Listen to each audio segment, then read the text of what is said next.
Action! Hvordan er du bevidst om dit madspil? Hvordan er jeg hvad? Bevidst om dit madspil.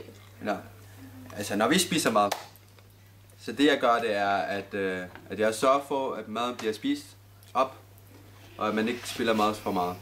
Fordi jeg tænker altid på Afrikas børn. Jeg tænker altid på de sultne mennesker, der er rundt omkring i verden. Okay. Synes du smider for meget mad ud? Nu ved jeg i klubben, her i juniorklubben, der er faktisk rigtig mange, der spiller mad. De spiser ikke op, og de vasker ikke tallerkenen efter sig. Det skal jeg lige have med. Hvis dit forbrug skulle formindskes, hvad kunne det så gøre?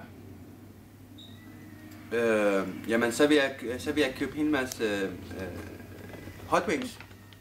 Fordi når man varmer hot wings op, og spiser hot wings, så er der ikke så meget at spilde, fordi det bliver spist op. Men i det, jeg laver en hel tallerken med ris i, så er der sikkert nogle stykker i ris, der bliver efterladt. Hvad er dine holdninger til madspil? Ja, min holdning er, at vi skal ikke spille for meget mad, fordi der er altså andre ting på.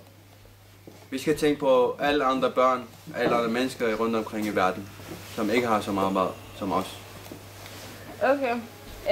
Har du nogen idé om, hvor mange tons danskere, der smider ud til sammen om året, altså mad? Jeg kan forestille mig, at det er rimelig meget. Jeg har ingen idé, hvor meget det er. Jeg kan forestille mig, at det er et sted mellem 100 millioner tons og 3 millioner tons. Okay, men det er 540.000 tons. Så er det ikke så meget.